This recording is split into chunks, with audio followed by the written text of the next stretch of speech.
વરસાદી ઠંડી ગુજરાતીઓને કરશે ટાઢાબોળ। હવામાન નિષ્ણાત અંબાલાલ પટેલે કડકડતી વરસાદની આગાહી કરી।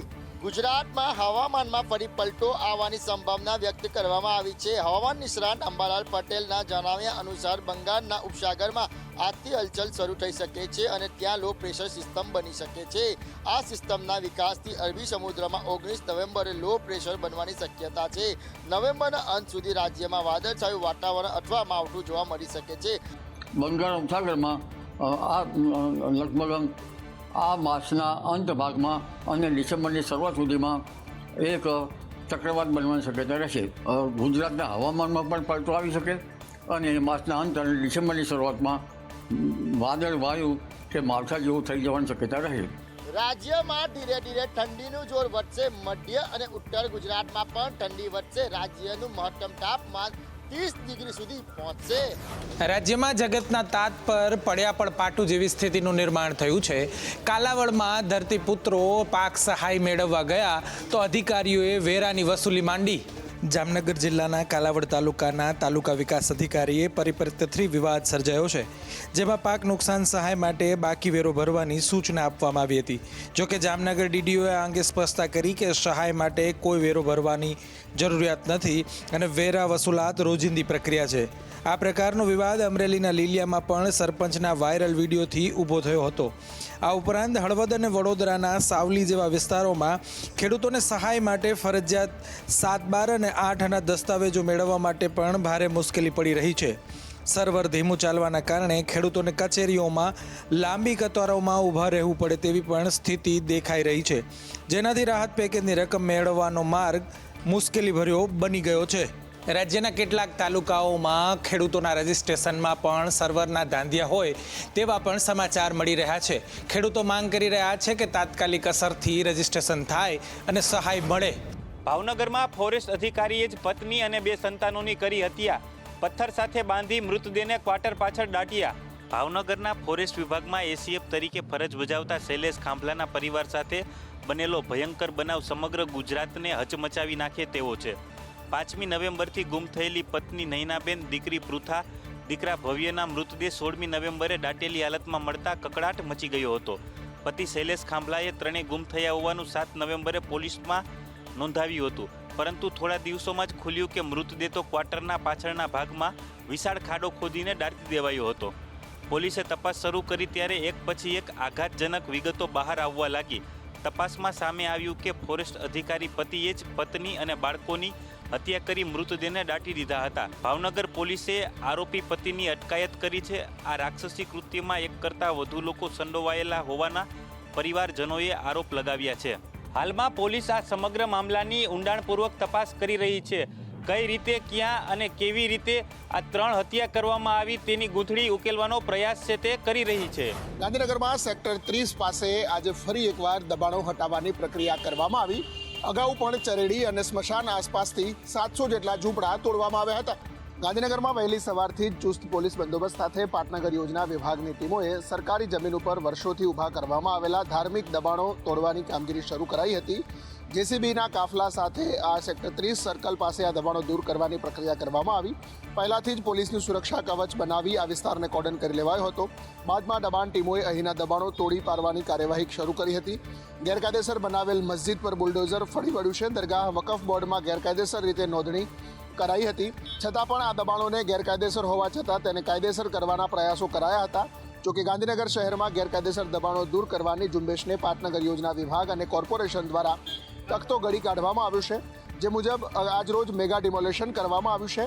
અગાઉ પણ 500 થી 700 જેટલા ઝૂંપડાઓ તોડવામાં આવ્યા હતા અને હજુ કેટલાક ઝૂંપડપટ્ટીમાં નોટિસ આપવામાં આવી છે। ગેરકાયદેસર બનેલા આ ધાર્મિક દબાણો દૂર કરવા માટે 150 કરતાં પણ વધુ પોલીસ કર્મચારીઓ અને અધિકારીઓ જોડાયા હતા। રાજકોટવાસીઓ માટે આનંદના સમાચાર છે, કારણ કે રાજકોટના લોકો માટે માથાના દુખાવા સમાન બનેલા ખાડારાજમાંથી અંતે મુક્તિ મળશે। રાજકોટના માર્ગોની કથળેલી હાલત અને ખાડારાજને લઈને સર્જાયેલા વિવાદ બાદ આરએમસી એક્શન મોડમાં આવ્યું છે। રાજ્ય સરકારે આ મામલે કમિટી બનાવ્યા બાદ આરએમસીએ રોડ રસ્તાના સમારકામ અને નવીનીકરણની કામગીરી ઝડપી કરવા માટેના આદેશ આપ્યા છે। જે અંગે મ્યુનિસિપલ કમિશનર તુષાર સુમેરાએ સત્તાવાર નિવેદન આપ્યું છે કે 342 કરોડના નવા વર્ક ઓર્ડર આપવામાં આવ્યા છે. સાથે જ રોડની ગુણવત્તા જળવાઈ રહે તે માટે કડક આયોજન પણ કરવામાં આવ્યું છે. કમિશનરે સ્પષ્ટપણે જણાવ્યું છે કે જો ગેરંટીવાળા રોડ તૂટ્યા હશે તો જે તે કોન્ટ્રાક્ટરે જ પોતાના ખર્ચે જાતે પૂર્ણ કરવા પડશે. આ વખતે અમે 342 કરોડના વર્ક ઓર્ડર હાલ અપાઈ ગયા છે. રોડના કામ શરૂ કર્યા છે ગ્રાઉન્ડ પર. 232 કિલોમીટરના રોડ અત્યારે બનવા જઈ રહ્યા છે ચોમાસા બાદ, અને એમાંથી લગભગ 90 કિલોમીટર જેવું કામ અમે પૂર્ણ કરી ચૂક્યા છીએ. હજી અમારું આગળનું કામ ચાલુ છે. વડોદરામાં સ્થાનિક મહિલાઓએ બુટલેગરની ગેરકાયદેસર પ્રવૃત્તિ સામે વિરોધ પ્રદર્શન કર્યું. વડોદરા શહેરના સંજયનગર વિસ્તારની મહિલાઓએ બુટલેગરની ગેરકાયદેસર પ્રવૃત્તિઓ સામે અવાજ ઉઠાવવા માટે પોલીસ ભવન ખાતે મોરચો કાઢ્યો હતો. મહિલાઓએ પ્લે કાર્ડ લઈને વિરોધ પ્રદર્શન કર્યું હતું, જેમાં સ્પષ્ટપણે દર્શાવવામાં આવ્યું હતું કે બુટલેગરો દારૂ વેચી રહ્યા છે. મહિલાઓનો આક્ષેપ છે કે તેમણે અગાઉ પણ પોલીસને આ અંગે જાણકારી આપી હોવા છતાં કોઈ કાર્યવાહી કરવામાં આવી નથી. अंदर कोई एक बीमारी भी कोई बीमार हो गया इंसान तो अपने को एम्बुलेंस बुलानी है तो एम्बुलेंस भी नहीं आ सकती है, और हम किसी से बोलते हैं कोई भी चीज़ के लिए कि यहाँ पे रास्ता दो, ये करो वो करो, तो लोग धमकी देते हैं कि ये कर डालेंगे, हम मार डालेंगे, ये कर डालेंगे, यानी बहुत सारा बोलते हैं सब. કંઈ નહીં, બસ એટલું જ કે ટ્રાફિક ના થાય. ત્યાં ટ્રાફિક સવારથી, અને અમારા જો હસબન્ડ લોકો બોલવા જાય ને કે ગાડી સાઈડમાં કરો તો એ ગાડીવાળા જ અમને દબાવે છે. પછી એમાં ઝઘડો વધારે મોટો થાય છે. પછી એ લોકો ઊંધું છતું જ બોલે છે. મહિલાઓએ તાત્કાલિક બુટલેગર સામે પગલાં ભરવાની અને ગેરકાયદેસર પ્રવૃત્તિ અટકાવવા માટેની માંગ કરી છે. રાજ્યમાં ખાતરને લઈને ખેડૂતો ધરમ ધક્કા ખાવા મજબૂર બન્યા છે. ખાતર માટે ખેડૂતો વહેલી સવારથી જ લાંબી કતારોમાં ઊભા રહે છે, તેમ છતાં તેમને પૂરતો જથ્થો મળતો નથી. વાવ થરાદમાં સતત ત્રીજા દિવસે ખાતર માટે કતારો લાગેલી જોવા મળી. વહેલી સવારથી જ ખાતર માટે ખેડૂતો લાઈનોમાં ઊભા તો રહ્યા, પરંતુ ખાતર અપૂરતું હોવાને કારણે ખેડૂતોને પૂરતો જથ્થો ન મળવાની ખેડૂતોની ફરિયાદ છે, અને ખેડૂતોની આવી જ હાલત ભાભરમાં પણ છે. તો બીજી બાજુ પાટણના સરસ્વતીમાં પણ ખેડૂતોની કંઈક આવી જ ફરિયાદ છે. મેલુસણ સેન્ટર પર યુરિયા ખાતર માટે ખેડૂતોની કતારો લાગી છે, અને છેલ્લા એક અઠવાડિયાથી ખાતર માટે ખેડૂતોને હાલાકી પડી રહી છે. પરંતુ એગ્રો દુકાન માલિક કહી રહ્યા છે કે આગળથી જ ખાતરનો જથ્થો ઓછો આવી રહ્યો છે.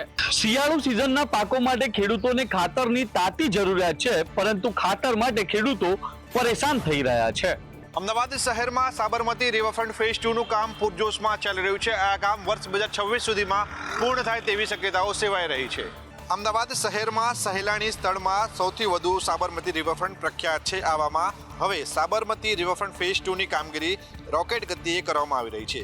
આ રિવરફ્રન્ટનું કામ 2026માં પૂરું થાય તેવી શક્યતાઓ છે, જેથી અમદાવાદવાસીઓને નવા વર્ષે સાબરમતી રિવરફ્રન્ટ ફેઝ 2 ની ભેટ મળે તેવી શક્યતાઓ સેવાઈ રહી છે. આ ફેઝમાં સાબરમતીનો વિસ્તાર અમદાવાદથી ગાંધીનગર સુધીનો રહેશે. સાબરમતી રિવરફ્રન્ટ ફેઝ 2 બનવાથી અમદાવાદથી ગાંધીનગર વચ્ચેનું અંતર કાપવાના સમયમાં ઘટાડો થશે. એટલે કે સાબરમતી રિવરફ્રન્ટ ફેઝ 2 બન્યા બાદ આ અંતર માત્ર 25 મિનિટમાં ઓછા ટ્રાફિકમાં કાપી શકાશે. સાબરમતી રિવરફ્રન્ટ ફેઝ 2 શાહીબાગ દફનાળાથી ગિફ્ટ સિટી સુધી આવરી લેવામાં આવ્યો છે. સાબરમતી રિવરફ્રન્ટનો ફેઝ 2 તૈયાર થયા બાદ રિવરફ્રન્ટની બંને બાજુની કુલ લંબાઈ 34 કિલોમીટરની થશે. સાબરમતી રિવરફ્રન્ટ ફેઝ 2માં કેફે એરિયા તેમજ વોકિંગ એરિયાનો સમાવેશ કરવામાં આવ્યો છે, જેથી કરીને શહેરીજનોની સુખાકારીમાં અને સુવિધામાં વધારો થશે. રાજ્યમાં કેમિકલ માફિયાઓ બેફામ બન્યા છે. ખેડાની શેરડી નદીમાં કેમિકલયુક્ત પાણી છોડવામાં આવ્યું, જેના કારણે નદીમાં ફીણના ગોટે ગોટા જોવા મળ્યા. ખેડામાં ડાકોર નજીક વિઝલ ગામથી નીકળતી શેરડી નદીમાં કેમિકલયુક્ત પાણી નાખવામાં આવી રહ્યું છે. કેમિકલયુક્ત પાણીથી નદીમાં ફીણના ગોટે ગોટા વળી ગયા છે. સ્થાનિકોનો આક્ષેપ છે કે રાત્રિના સમયે ઉમરેઠ તરફથી આવેલા કેમિકલ ભરેલા વાહનો અહીં કેમિકલ ઠાલવીને ભાગી જાય છે અને નદીના પાણીને ગંદુ કરી નાખે છે. આપને જણાવી દઈએ કે શેરડી નદીના પાણીથી ગ્રામ્ય વિસ્તારમાં ખેતી થાય છે અને કેમિકલયુક્ત પાણીથી ખેતીને નુકસાન થઈ રહ્યું છે. એટલું જ નહીં, આ વિસ્તારના પશુધનને પણ મોટો ખતરો છે. ખેતી લાયક જે સિંચાઈમાં વપરાય છે શેરડી નદીનું પાણી, એ ઘણા સમયથી અમે જોઈ રહ્યા છીએ કે ઉમરેઠ નગરપાલિકા જે ગંદકીનું પાણી અહીંયાથી જાય છે અને એ પાણીથી શેરડી નદીમાં પડે છે. ગ્રામજનો આ અંગે અનેક વખત રજૂઆત કરી ચૂક્યા છે, તેમ છતાં પણ તંત્ર દ્વારા કાર્યવાહી ન કરવામાં આવતા લોકોમાં ભારે રોષ જોવા મળ્યો છે.